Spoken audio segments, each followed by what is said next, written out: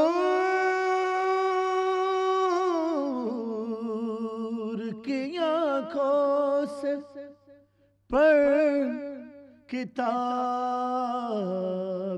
آتش ورق ورق پہ لکھا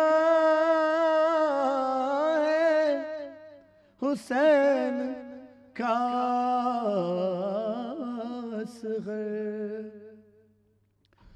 بڑے بڑوں سے بڑا ہے حسین کا اصغر، قدم اٹھا نہیں پایا مگر یزید تیرے، قدم اٹھا نہیں پایا مگر یزید تیرے، قدم اکھاڑ گیا ہے حسین کا اصغر، بلال اب میری قامت کو کون ناپے گا، بلال اب میری قامت کو کون ناپے گا، میری جبین پہ لکھا ہے حسین کا اصغر، بڑے بڑوں سے بڑا ہے حسین کا اصغر۔ جی میں گزارش کر رہا تھا کہ شہزادی رباب جن کی کربلا میں جو قربانی ہے وہ تو ہے ہی، لیکن اس شہزادی نے شام تک قربانی دی، 2 اولادیں، ایک بیٹا جو کربلا کے میدان میں 6 مہینے کا، اور ایک بیٹی 4 سال کی شہزادی سکینہ۔ کالر ہیں میرے ساتھ جی، السلام علیکم۔ جی بخاری صاحب جی جی کلام عرض کروں گا اگر اجازت ہو۔ جی بسم اللہ کریں۔ بانو نے کہا شان سے پیارے علی اصغر پیارے علی اصغر بانو نے کہا جان سے پیارے علی اصغر پیارے علی اصغر کیوں پاس ہمارے نہیں آتے علی اصغر پیارے علی اصغر بانو نے کہا جان سے جھولے کی جلی راکھ ہے اور خون بھرا کرتا سرمایہ ہے میرا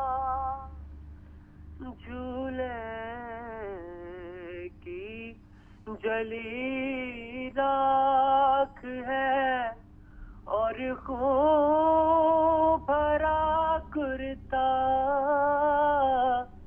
سرمایہ ہے میرا سرمایہ ہے میرا جی لوں گی میں بس اس کے سہارے علی اصغر پیارے علی اصغر. ماشاءاللہ بہت شکریہ محسن بھائی, تھینک یو ماشاء اللہ, بہت اچھا کام کرا آپ نے. صلوات و سلام کا چونکہ سلسلہ جی, اور میں چاہوں گا کہ سید غضنفر نقوی میرے ساتھ ہیں, ان سے کلام سنتے ہیں اور اس کے بعد پھر میں مضمون کو لے کے آگے چلتا ہوں. چلتی رہی جو حلق پر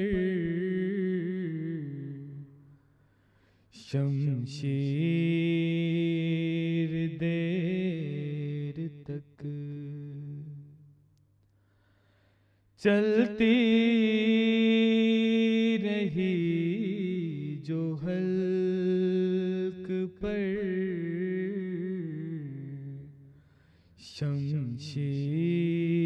شمشیر دیر تک, مصروف بندگی رہے شبیر دیر تک, بیمار کربلا کے قدم چوم چوم کر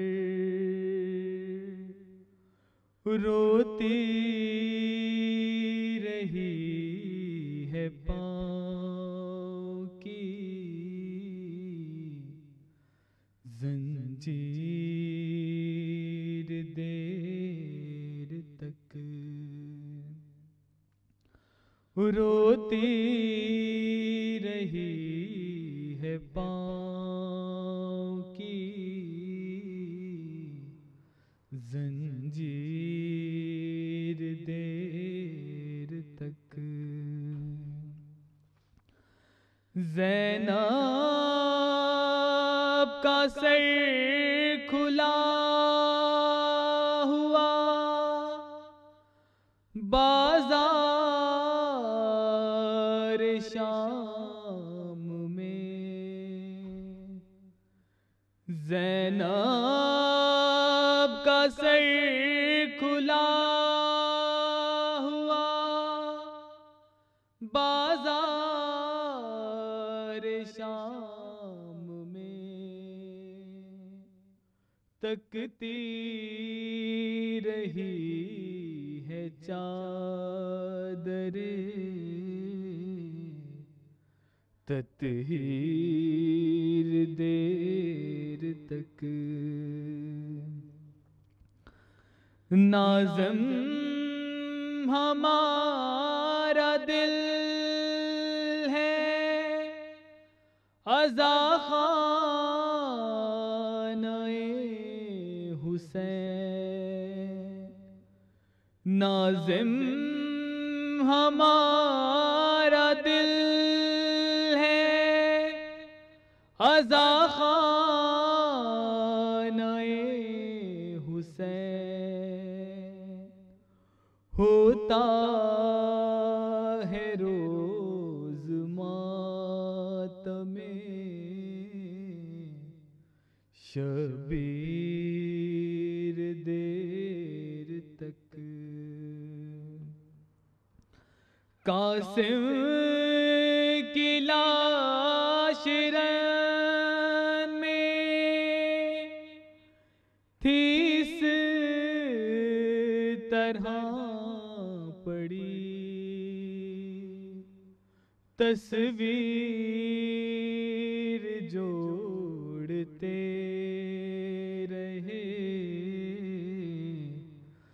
شبیر دیر تک چلتی رہی جو حلق پر شمشیر دیر تک مصروف بندگی رہے شبیر دیر تک. میں گزارش کر رہا تھا جی کہ شہزادی رباب کی 2 اولادیں، ایک 6 ماہ کا بچہ اور ایک 4 سال کی بچی جس کا نام شہزادی سکینہ، جو میرے بہن بھائی زیارات کے لیے شام جا چکے ہیں، انہوں نے دمشق کے عین وسط میں اس ننھی سی قبر کا دیدار ضرور کیا ہوگا. یہ اس شہزادی، اس مخدومہ کا روضہ اقدس ہے جس کے قریب قریب اہل بیت کے خاندان کی کسی بھی مرد و عورت کی کوئی قبر نہیں ہے، اکیلی قبر ہے شہزادی کی. اور یہ قبر اس وقت زندان تھا، جیل تھی، جس زندان میں، جس قید میں تمام بیبیوں کو جو کربلا سے اسیر کر کے لائی گئیں، شہزادی رباب جو بیٹے کی قبر کربلا میں چھوڑ کے آئیں، 4 سال کی بچی جس کو گود میں لے کے قید خانے میں بیٹھتی، اور یہ بچی کبھی پھوپھی کی گود میں جا کے بیٹھتی کہ پھوپھی اماں ہمیں رہائی کب ملے گی. یہ معصوم سے سوال اس 4 سالہ بچی کے، پھوپھی اماں ہم یہاں سے کب جائیں گے. کبھی یہ شہزادی رباب کی گود میں جا کے بیٹھتی، اماں مجھے بہت ڈر لگتا ہے، ہم یہاں سے کب جائیں گے. اور یہی سوال کرتی کرتی یہ 4 سال کی بچی شام کے اس زندان میں ہی حالق حقیقی سے جا ملی. یہ قربانی جو شہزادی رباب کی دوسری قربانی جو شام میں جا کے شہزادی رباب نے دی. اصحاب و انصار جا چکے عاشور کے دن، اون و محمد جا چکے، علی اکبر جا چکے، غازی عباس جا چکے. اب خیموں میں مرد جنگ لڑنے والا کوئی نہیں بچا. ایک بیٹا امام سجاد بیمار کربلا جو غشی کی حالت میں خیموں میں پڑا ہے، بیماری کے عالم میں. امام علی مقام حجت تمام کرنے کے لیے خیموں سے باہر جاتے ہیں اور ایک اونچی جگہ پہ کھڑے ہو کے جا کے استغاثہ بلند کرتے ہیں. حل من ناصر ینصرنا، ہے کوئی مجھ حسین کی مدد کرنے والا؟ حل من مغیث یغیثنا، ہے کوئی مجھ غریب حسین کی مدد کرنے والا؟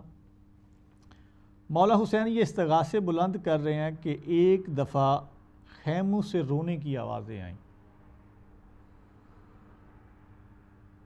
امام دوڑتے ہوئے خیمے کو گئے، زینب ابھی میں زندہ ہوں، کیا ہوا، کیوں رو رہے ہیں آپ لوگ؟ شہزادی رباب آگے بڑھی کہ آقا حسین، علی اصغر جھولے سے باہر گر گیا، آپ کے استغاثے کی آواز شاید اس کے کانوں تک گئی ہے.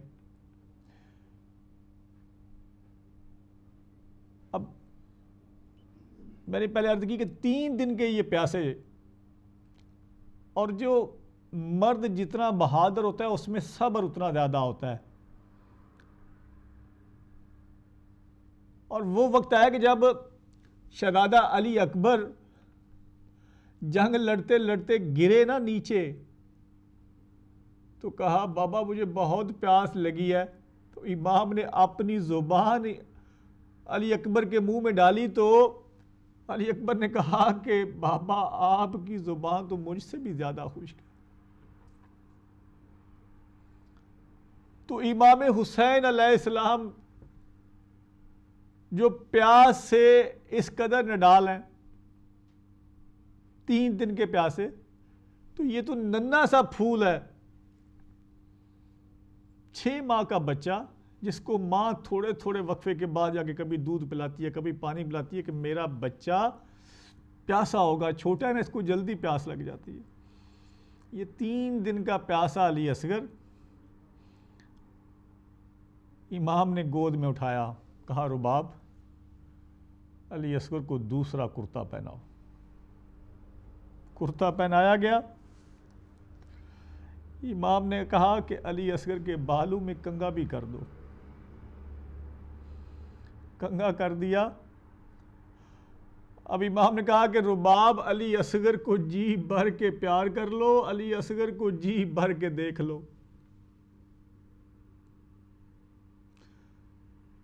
شہزادی رباب نے سینے سے لگایا یہ ننھا سا پھول. امام نے کہا کہ اب سکینہ کی گود میں دو، جو چچا کو بار بار جا کے پیالہ دیتی تھی کہ چچا علی اصغر بہت پیاسا ہے، چچا غازی پانی لے کے آئیے، میرا چھوٹا سا بھائی بہت پیاسا ہے. رباب ایک دفعہ سکینہ کی گود میں علی اصغر کو دو، سکینہ جی بھر کے پیار کر لے. شہزادی سکینہ نے پیار کیا. اب امام نے علی اصغر کو اٹھایا، آستینیں چڑھائیں، کہا بیٹا تم مجاہد بن کے جا رہے ہو. اپنی چادر کے نیچے چھپایا علی اصغر کو. جب لے کے باہر نکلے تو یہ لانتی سمجھتے ہیں کہ شاید حسین قرآن چھپا کے لا رہے ہیں، اور اب یہ شاید قرآن کا واسطہ دے کر اپنی جان بچانا چاہتے ہیں. لیکن جب امام سامنے آئے اور اپنی چادر کا پلو اٹھایا تو یہ بنی ہاشم کا پھول سورج کی روشنی میں چمک اٹھا. کہا ظالمو تمہیں دشمنی مجھ سے ہے، تم نے میرے سارے جوان شہید کر دیے، میری جان لے لو. اس 6 ماہ کے بچے نے تمہارا کیا بگاڑا ہے، 2 گھونٹ پانی دے دو اس کے لیے. تاریخ لکھتی ہے کہ ایک دفعہ یہ سارے لانتی منہ دوسری طرف پھیر کے کھڑے ہو گئے. ایک ظالم آگے بڑھا اور کہا کہ حسین پانی تم نے پینا ہے اور بہانہ اس معصوم بچے کا کرتے ہو. امام نے کہا بیٹا اب تم خود پانی مانگ لو. تاریخ لکھتی ہے کہ یہ لفظ سننے تھے کہ ابھی علی اصغر کے لب نہیں ہلے. پسرے سعد نے کہا کہ حرملہ دیکھتے کیا ہو، تیر چلاؤ. اور اس لانتی نے تیر وہ جوڑا جو گھوڑوں کو گرانے کے لیے مارا کرتے تھے. تیر چلانے کا ارادہ کرتا ہے، تیر گر جاتا ہے. دوسری بار پھر ارادہ کرتا ہے، تیر پھر گر جاتا ہے. پسرے سعد پکار کے کہتا ہے کہ اے حرملہ اگر کوئی مجھ سے پوچھتا کہ تمہاری فوج میں سب سے بہادر کون ہے تو میں تمہارا نام پکارتا. کیا ہو گیا تمہیں؟ کہتا ہے ظالم تم نہیں دیکھ رہے ہو، میں جب بھی تیر چلانے کا ارادہ کرتا ہوں ایک خیمے سے نکل کے بی بی آتی ہے، کہتی ہے ظالم اپنے تیر کا وزن دیکھ اور میرے معصوم کا وزن دیکھ. تاریخ لکھتی ہے کہ جب واقعہ کربلا کے بعد امیر مختار سکوی نے جب تمام ظالموں کو مارا، ان قاتلین حسین کو قتل کیا، جب حرملہ کی باری آئی تاریخ لکھتی ہے کہ مختار سب سے پوچھتا کہ بتا ظالم تو نے کربلا کے میدان میں کس کو شہید کیا، تم نے کس پہ ظلم کیا؟ جب حرملہ کی باری آئی تو مختار نے پوچھا حرملہ بتا تیرا جرم کیا ہے؟ تاریخ لکھتی ہے کہ حرملہ ہاتھ باندھ کے کھڑا ہوا کہتا میں نے تو صرف 3 تیر مارے تھے، میرا کوئی اتنا بڑا جرم نہیں ہے، میں نے صرف 3 تیر مارے تھے، میں نے 1 تیر مارا تھا جب غازی عباس پانی کا مشکیزہ لے کے آ رہے تھے تو میرے تیر سے غازی کا مشکیزہ پھٹ گیا، پانی زمین پہ گر گیا، میں نے دوسرا تیر اس وقت مارا جب امام حسین علیہ السلام گھوڑے کی زیر سے نیچے آئے، اور میں نے تیسرا تیر اس وقت مارا جب علی اصغر پانی مانگنے والے تھے۔ اور ناظرین پہ وہ وقت آیا کہ اس لعنتی نے وہ تیر مارا، شہزادے کے گلے میں تیر پیوست ہوا، امام نے تیر کی یعنی کھینچی اور اپنے چلو میں وہ خون بھرا، ابھی اسما کی طرف اچھالنے والے تھے کہ اسما پکار کے بولا حسین علی اصغر کا خون نہ اچھالنا، رہتی دنیا تک بارش کا ایک قطرہ نہیں برسے گا، زمین پہ خون پھینکنا چاہا، زمین پکار اٹھی حسین علی اصغر کا خون مجھ پہ نہیں، مجھ پہ رہتی دنیا تک کچھ نہیں اگ سکے گا۔ امام نے وہ خون ہاتھ سے اپنے ریش مبارک میں وہ خون بھلا اور کہا کہ میں میدان محشر میں اپنے خدا کے سامنے اس خون کے ساتھ میں پیش ہوں گا۔ اور پھر یہ امام جو صبح سے لے کے اب تک 70 لاشیں اٹھا کے خیموں میں لا چکا تھا، ایک 6 ماہ کے بچے کا لاشا اٹھانا حسین کے لیے کتنا مشکل ہو رہا تھا کہ امام آگے بڑھتے ہیں پھر پیچھے واپس آتے ہیں، انا للہ و انا الیہ راجعون پڑھتے ہیں، پھر 2 قدم آگے جاتے ہیں حسین، پھر 2 قدم پیچھے موڑ آتے ہیں۔ خیموں کے قریب گئے، کہا رباب اپنے بچے سے مل لو، اور یہ بچوں کی فطرت ہے کہ جب آپ کسی کے دروازے پہ جا کے نوک کریں نا تو بڑا کوئی بعد میں آتا ہے، بچے دوڑ کے پہلے آ جاتے ہیں۔ جب حسین نے جا کے کہا ہوگا رباب، لازمی بات ہے کہ سکینہ سب سے پہلے آگے آ گئی ہوگی، بابا علی اصغر مجھے دیجیے۔ اور ناظرین امام حسین علیہ السلام نے یہ جو 70 لاشیں لائے تھے صبح سے ایک بھی دفن نہیں ہوا، یہ خاکے کربلا پہ پڑے ہیں، لیکن امام نے نہ جانے کیوں اپنی تلوار سے ایک ننھی سی قبر بنائی اور اس 6 ماہ کے بچے کو قبر میں لٹایا، اوپر مٹی ڈال دی۔ شہزادی رباب لکھتی ہے، بتاتی ہے شہزادی کہ جب سارے شہیدوں کے سر نیزوں پہ بلند ہوئے، ہمارا قافلہ چلنے لگا تو میں نے ادھر ادھر دیکھا، مجھے علی اصغر کا سر نظر نہیں آیا، میں سمجھ رہی کہ امام حسین علیہ السلام نے اسی لیے علی اصغر کو قبر میں ڈال دیا، لیکن تھوڑی ہی دیر میں دیکھا ایک نیزے پہ ایک معصوم سر نظر آیا۔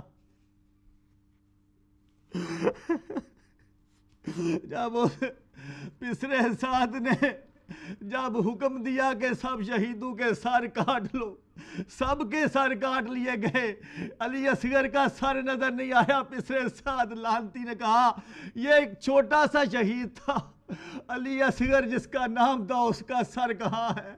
علی اصغر کا سر نہیں مل رہا۔ اب اس نے جہنمیوں کو کہا جاؤ تلاش کرو، مجھے علی اصغر کا سر چاہیے۔ تاریخ لکھتی ہے نیزے کہا کہ کربلا پہ نیزے مارے جا رہے ہیں اور ایک ظالم کا نیزہ لگا، ایک ننھا سا لاشا باہر آیا۔ اللہ کوئی تے میرا اصغر مینوں موڑ لیا دے، کوئی تے میرا اصغر مینوں موڑ لیا دے، روندے رباب کوئی، روندے رباب کوئی، میرا لال ملا دے کوئی تے میرا اصغر مینوں موڑ لیا دے۔ گیا پیاسا میرا اصغر او دے بعد ملیا پانی، آکھے سکینہ کوئی کرے اتنی مہربانی، میرے حصے دا پانی کوئی، میرے حصے دا پانی کوئی، او دی قبر تے پا دے کوئی تے میرا اصغر مینوں موڑ لیا دے۔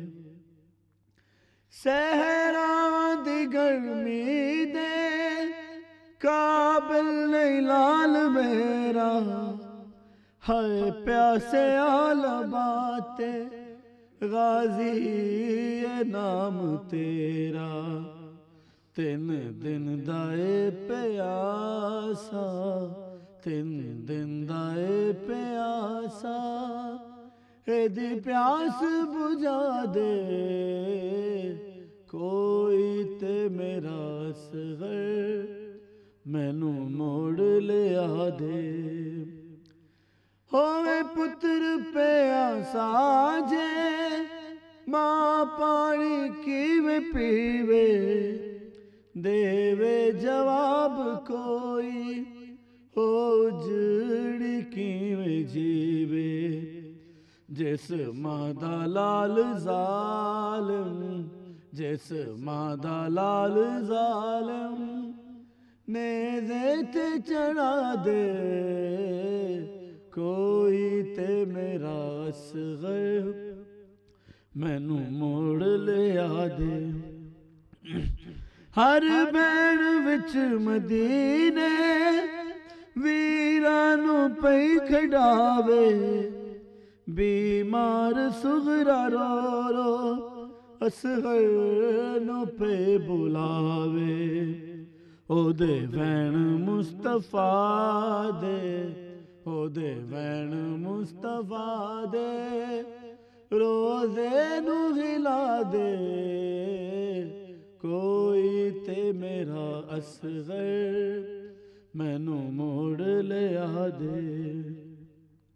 آکے زہرا میں بکیے وچ لے جاواں تیرا اصغر، شبیر اے پھل نازک دنیا بڑی ستمگر، اے دی لاش تے وی ظالم، اے دی لاش تے وی ظالم گھوڑے نہ دوڑا دے کوئی تے میرا اصغر مینوں موڑ لیا دے۔